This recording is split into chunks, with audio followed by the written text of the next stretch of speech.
بارگاہ سلطان الہند عطائے رسول حضرت علامہ و مولانا سید اختر میاں صاحب قبلہ زیب سجادہ خانقاہ عالیہ سمدیہ پٹون شریف، تمام صاحبزادگان، شہزادگان، علماء کرام، مشائخ اعظام و جملہ سامعین، السلام علیکم ورحمۃ اللہ تعالی وبرکاتہ۔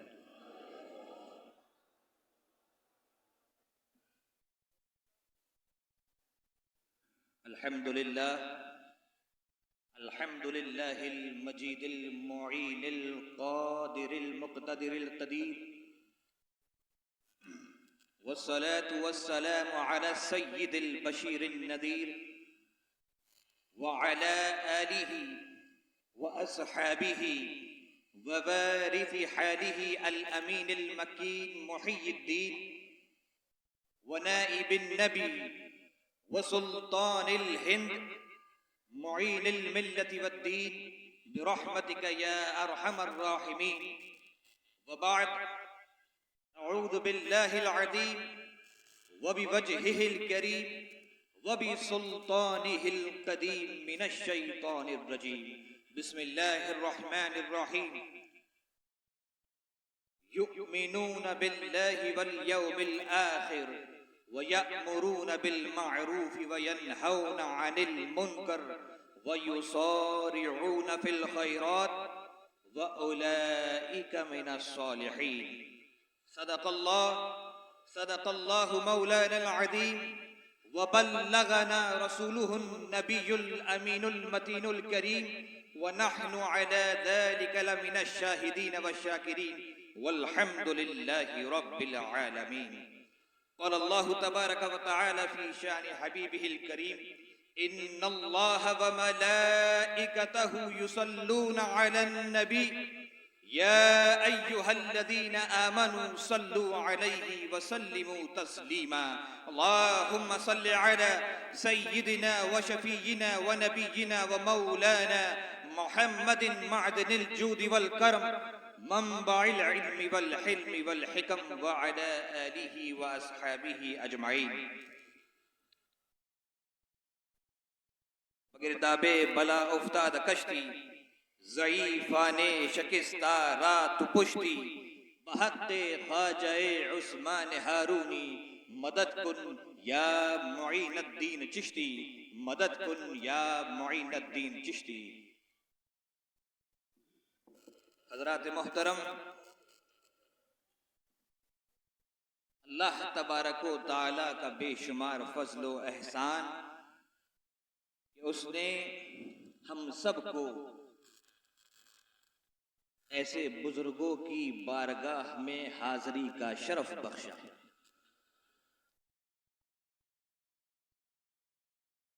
حضرات محترم، کوئی تقریر کا یا کچھ بولنے کا ارادہ نہیں تھا، حضرت کا حکم ہوا تو خراج عقیدت پیش کرنے کے لیے آپ کے سامنے حاضر ہو گیا ہوں، اور زیادہ وقت بھی نہیں لوں گا، چند باتیں آپ کے گوش گزار کر کے یہاں سے رخصت ہو جاؤں گا۔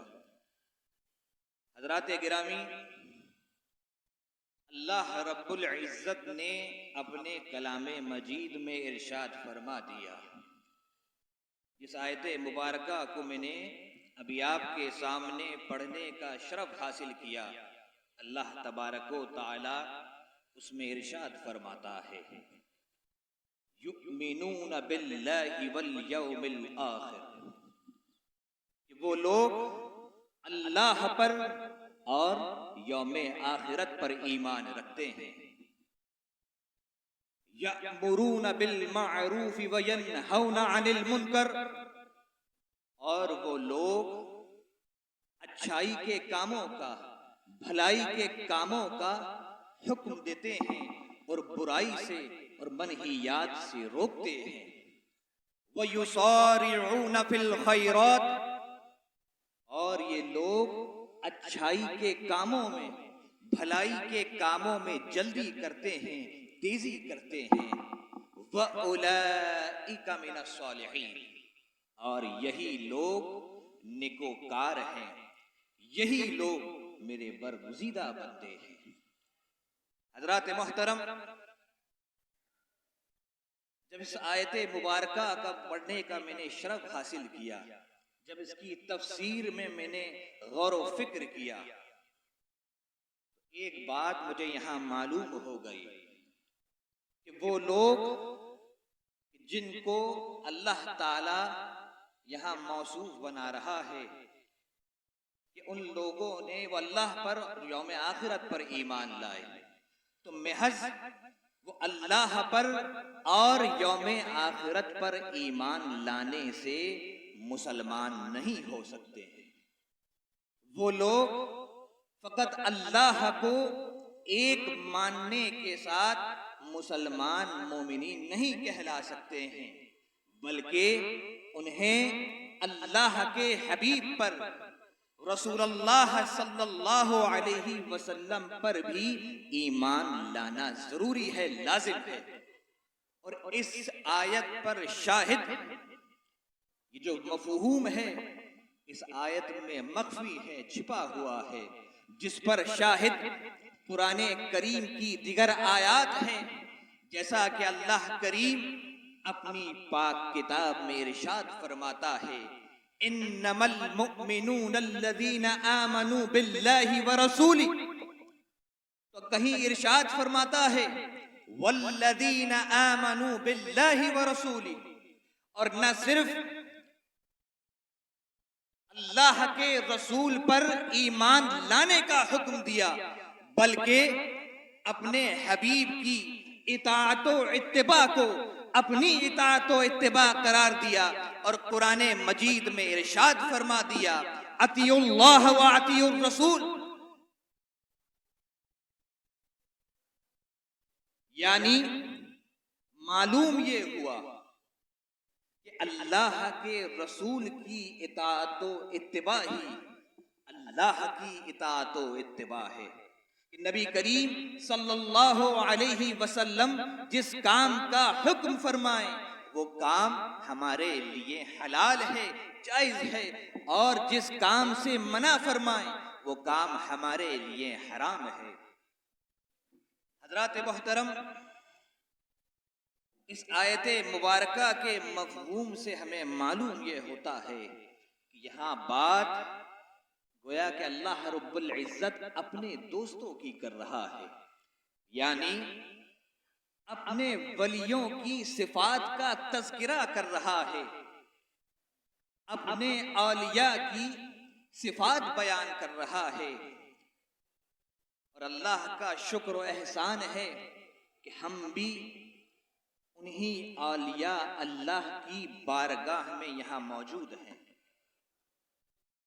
حضور سیدنا حافظ بخاری کی بارگاہ میں موجود ہیں، حضور سیدنا اکبر المشائخ کی بارگاہ میں موجود ہیں، اور یہاں ان کا فیض حاصل کر رہے ہیں، ان کے عرس کی محفل میں موجود ہیں۔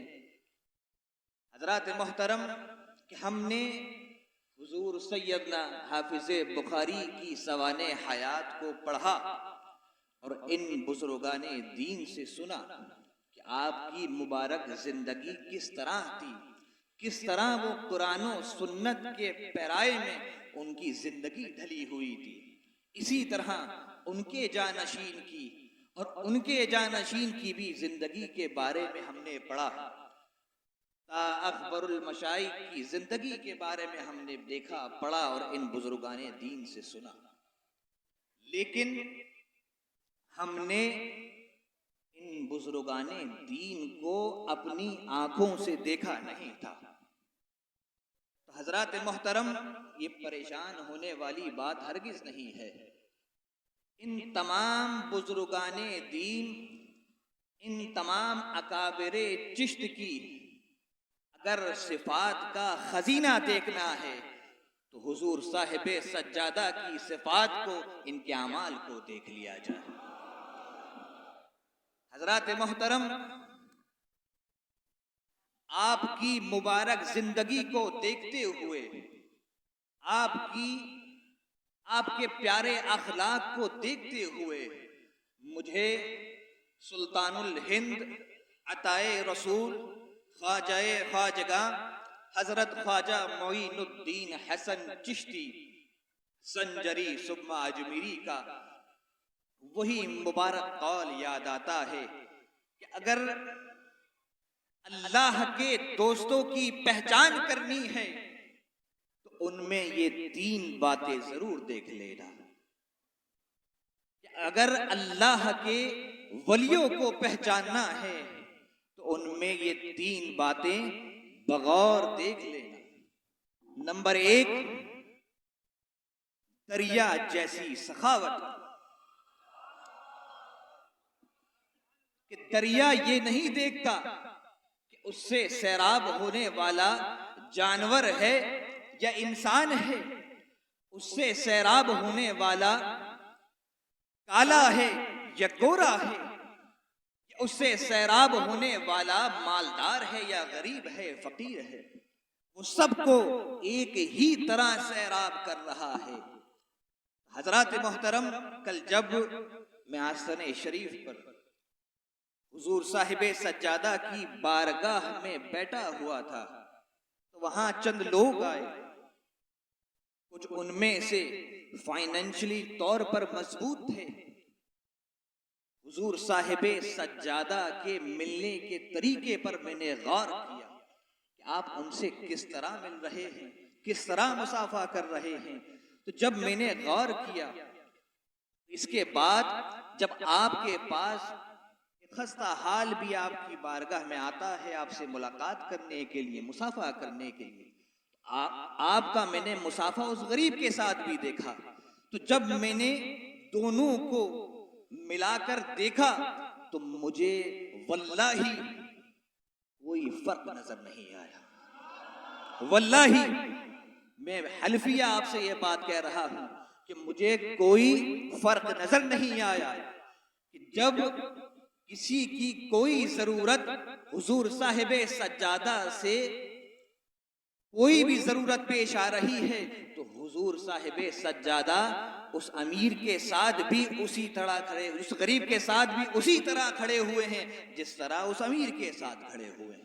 تو لہٰذا پہلی صفت جو حضور غریب نواز نے ہمیں بتا دی کہ اللہ کے ولیوں کو اگر پہچاننا ہے، اللہ کے دوستوں کو اگر پہچاننا ہے تو ان کی سخاوت کا علم یہ ہو کہ وہ دریا جیسی ہو. تو کل یہ چیز بھی میں نے اپنی آنکھوں سے دیکھی ہے الحمدللہ.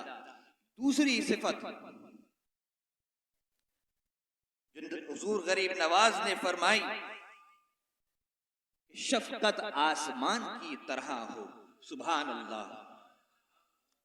حضرات محترم، آسمان جب شفقت کرنے پر آتا ہے تو وہ غریب کا گھر بھی سیراب کر رہا ہے اور ایک امیر کا گھر بھی سیراب کر رہا ہے.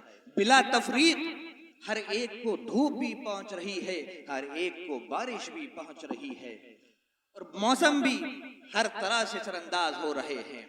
حضرات محترم، جب میں نے حضور صاحب سجادہ کی شفقت کے عالم کو دیکھا، یقین جانیے کہ جس طرح انہوں نے اپنے بیٹے کی، اپنی اولاد کی تربیت کی، اسی طرح یہ میں اجمیر شریف کے متعلق بھی بات کر رہا ہوں کہ جب یہ ایسا نہیں ہے کہ یہاں خانقاہ میں آؤ گے تو وہ اخلاق نظر آئیں گے اور یہاں سے باہر نکلتی وہ سب چیز ختم. یہ چیز میں نے سب جگہ حضور صاحب سجادہ کی بغور دیکھی ہے کہ وہ اپنے مرید کی تربیت اور ان کی شفقت گویا کہ ایک اولاد کی طرح کر رہے ہیں کہ اگر کچھ حدیث و سنت کے، قرآن کے مخالف ہے تو اسے ڈانٹ کر بھی سمجھا رہے ہیں، اور اگر کسی اور طرح اس نے قرآن و سنت کے مطابق کوئی کام کیا تو اس کی تعریف بھی کر رہے ہیں. تو گویا کہ شفقت کا عالم بھی ہم نے حضور صاحب سجادہ کی ذات میں دیکھ لیا. 2 صفتیں آپ کے سامنے بیان کر چکا ہوں. اب ایک نمبر 3، خاکساری زمین کی طرح ہو. یہ اللہ کے ولیوں کی تیسری صفت جو حضور غریب نواز بیان کر رہے ہیں کہ خاکساری زمین کی طرح ہو. تو یہ تو آپ اپنی آنکھوں سے اس کا نظارہ کر رہے ہیں. چھوٹی سی مثال آپ کے سامنے ذکر کر رہا ہوں.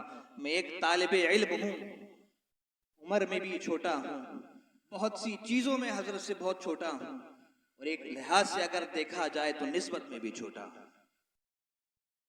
کہ حضور صاحب سجادہ، حضور غریب نواز کے پیر کی اولاد، یعنی حضرت خواجہ مودود چشتی کی اولاد میں سے ہیں.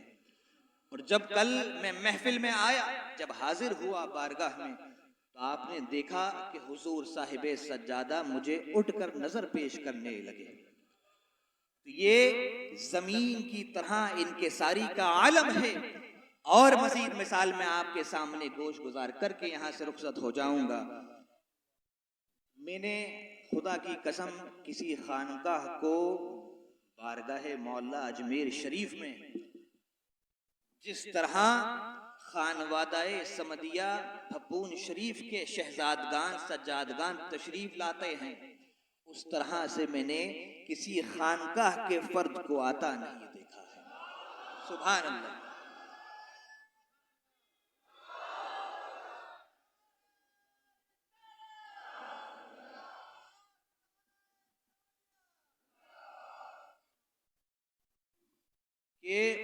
اور نہ صرف خود بلکہ اپنے مریدین کو بھی یہی تلقین کرتے ہیں کہ انکساری ہو تو ان کے جیسی، حضور صاحب سجادہ کی جیسی، دیگر شہزادگان کی طرح، کہ جب بارگاہ سلطان الہند میں تشریف لا رہے ہیں، آپ حضرت خواجہ مودود چشتی کی اولاد ہیں اور ان کے طریقے پر گامزن ہیں. کوئی آپ کے گھر میں اس طرح نہیں ہے کہ بس پدرم سلطان بود کے نعرے لگتے ہوں، بلکہ آپ نے ان کی صفات پر عمل کر کر دکھایا. آپ کے گھر میں حافظ بھی ہیں، آپ کے گھر میں عالم بھی ہے، آپ کے گھر میں حافظ و عالم بھی ہے. ان کے لیے تو یہ فخر کی بات ہے. کیوں نہ ہو، اللہ رب العزت نے نصیب بلند کیا ہے کہ حضرت خواجہ مودود چشتی کی اولاد میں سے ہیں. لیکن جب بارگاہ سلطان الہند میں تشریف لا رہے ہیں تو اس شان کے ساتھ تشریف لاتے ہیں کہ اسٹیشن پر اترتے ہی اپنی چپلیں اپنے بیگ میں ڈال لیتے ہیں.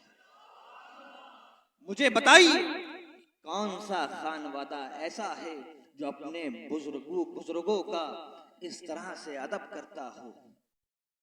حضرات محترم، اللہ تبارک و تعالیٰ کی بارگاہ میں دعا ہے کہ وہ اسی طرح ہمیں حضور نبی کریم صلی اللہ علیہ وسلم کے فرمودات عالیہ پر عمل پیرا ہونے کی توفیق عطا فرمائے، اور انہی بزرگان دین، انہی سلسلہ چشتیہ، انہی بزرگوں سے فیضیاب ہونے کی توفیق عطا فرمائے، اور حضور صاحب سجادہ کی صحت میں برکت رحمت عطا فرمائے، وہ صحت یابی عطا فرمائے.